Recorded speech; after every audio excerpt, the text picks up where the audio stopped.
Curious at SIA, I mean, how many people were there? And then, what were some of the conversations? Were you seeing any trends in terms of some of the problems companies are having and some of the challenges they're having? You kind of alluded to it there with the adoption, but were there any other kind of challenges and trends that you were seeing with leaders when it comes to AI in their business? Yeah, again, I don't really talk to people about AI.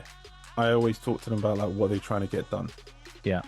And so as far as like how many people there and what the size was, there were a few different areas that I was in. There were some events I spent time in. I had more in-depth conversations. And then obviously the main area as well. And there was a guy that was talking, he was actually from Microsoft, he was really good. He was actually talking a lot more about the opportunity side, which I thought was interesting, because a lot of the time you can get bogged down with what you're doing day to day, but then where's the opportunity? But the reality of it is like the narrative at the moment is people are aware of it and they're actually trying some things. So they are using AI in the corporation, even if you're not as an individual, they're starting to try it. Not everybody, but it's not optimized. And I think that there's a question, the timing feels like it's right. Like the technology is actually there in terms of where it needs to be in terms of capability, but not maximizing the capabilities. I would say though, in certain industries in particular, like healthcare, for instance, they're using a lot more AI at the moment. And that's because it's high volume, high frequency, high volume types of roles, and kind of figuring out like how to bring that into play, I think has been key.